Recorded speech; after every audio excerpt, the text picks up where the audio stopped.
আমাদের ঘুরতে যাওয়ার এটা কিন্তু তৃতীয় পার্ট। ১ম আর তৃতীয় পার্ট কিন্তু আমি পোস্ট করে দিয়েছি অলরেডি। তো চলো তোমাদেরকে শেয়ার করি এখানে কোথায় এসেছি। আমরা যখন ট্রেন থেকে ১ম নামি আর জানোই তো তখন মধ্যরাত্রি আমরা কী করব, কোথায় যাব সেটা বুঝতে পারছিলাম না। কারণ আমাদের ঠিকও ছিল না কোন হোটেলে থাকবো কি।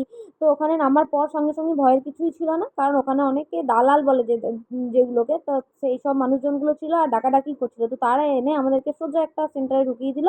এই দাদাটা অবশ্য খুব ভালো ছিল। তবে এই ট্রাভেলসটার নাম তোমাদেরকে বলে দিচ্ছি আমি, অঙ্কিতা ট্যুর অ্যান্ড ট্রাভেলস। আসার পর যদি এখানে আসো, তো এখানের তোমার দাদার ব্যবহারও খুব ভালো আর আমাদেরকে অনেকটাই বেনিফিট দিচ্ছিল। তো আমরা কোথায় যাব, কীভাবে ঘুরবো সেটাই আমরা কথা বলছিলাম। কারণ নর্থ সিকিম বন্ধ ছিল তখন, তো তাই পোলিং যাব না দার্জিলিং যাব এটাই ঠিক হচ্ছিল। তো আমরা ফাইনালি সিকিম ট্যুর করার পর কোথায় যাব সেটা ঠিক করে নেওয়ার পর আমাদেরকে হোটেল খুঁজতে হবে, কারণ আমাদের কোনো হোটেল ঠিক ছিল না। তাই জন্য তারা কথা বলার পরই কিন্তু হোটেল দেখতে চলে গেছিলো। আর তারপর আমরা বাইরে দাঁড়িয়ে দাঁড়িয়ে ওয়েট করছিলাম, তা করতে করতে খোঁজা হয়ে গেছে হোটেল। তো আমরা এখন রিক্সা করে চলে যাব সেখানে, অনেকটাই দূর ছিল। আর এদিকে আমি আর আমার পেস্টি দাঁড়িয়ে দাঁড়িয়ে দেখছিলাম কিছু কিছু দোকান বাজার বন্ধ, কিন্তু কিছু কিছু খোলা ছিল। যাদের যেহেতু এটা কাজ রাত্রেই অনেকে নামে। তো দেখো তোমাদেরকে আমি একবার শেয়ার করে দিচ্ছি যে দোকানটা, মানে যে ওদের সেন্টারটা, তাও তোমরা একটু দেখে নিও, অঙ্কিতা ট্যুর অ্যান্ড ট্রাভেলস। তো চলো, আমরা রিক্সা পেয়ে গেছি অনেক খোঁজার পর। তো চলো বসেছো তো ঠিক করে। রিক্সা মানে দূরে হবে না তো বটেই। ফোন করে চলে আসা ফোন করা ভাই। গুড মর্নিং রে, মর্নিং হয়ে গেল। গুড মর্নিং মানে প্রথম দেখা হচ্ছে ভাই। এখন বাজে 12:30, কিন্তু তা সত্ত্বেও মানে একটু ঘুমায়নি। নেতাজির মূর্তি এটা। ও নেতাজি ও ওরা কিসে করে গেল না ভিতরে চলো, চলো ভিতরে চলো।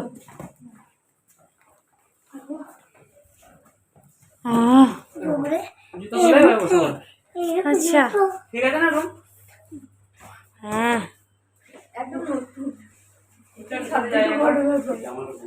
সকাল হয়ে গেছে। তবে রাতের ঘটনাটা বলি, আমরা যেহেতু ট্রেনেতেই খাবার দাবার খেয়ে নিয়েছিলাম সেই জন্য খাবার দাবারের আমাদের কোনো চিন্তা ছিল না।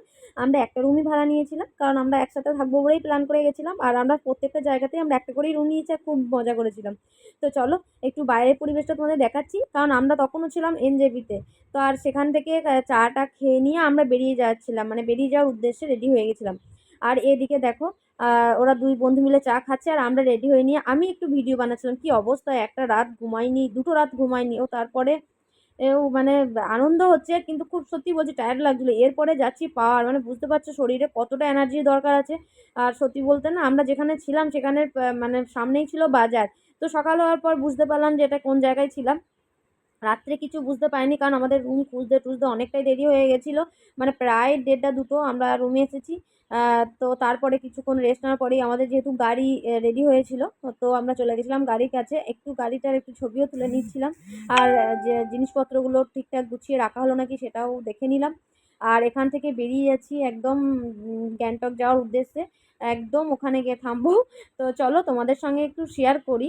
আর তার আগে একটা কথা বলে নিই, ঘুরতে গেলে না সবথেকে বেশি প্রয়োজন যেটা আমরা ভুল করেছিলাম সেটা হচ্ছে যে খাবার দাবার একটু মানে বাইরের খাবারের থেকেও মানে নিজেদের মধ্যে না খাবার দাবারটা একটু নিয়ে রাখতে হবে। আমরা ভেবেছিলাম কি বাইরে সব কিছু খাওয়া দাওয়া ব্যাপার না, সব কিছু দোকানপত্র তো সামনাসামনি থাকবে, কিনে খেয়ে নেবো। কিন্তু বিশ্বাস করো, বাইরে গেলে না খাবার দাবার যদি না নিয়ে যাই না খুব মুশকিল হয়ে যায়। মানে খাবার দাবারটা খুব প্রবলেম হয়ে যায়। আর সঙ্গে যেহেতু একটা আমাদের বাচ্চা ছিল, তো আমাদের একটু সমস্যা হয়ে গেছিলো। আর খাবার দাবার যেহেতু রাত্রের হয়ে যায়, কখনো কখনো হয়তো গাড়ির দাঁড়ানোর সমস্যা থাকে।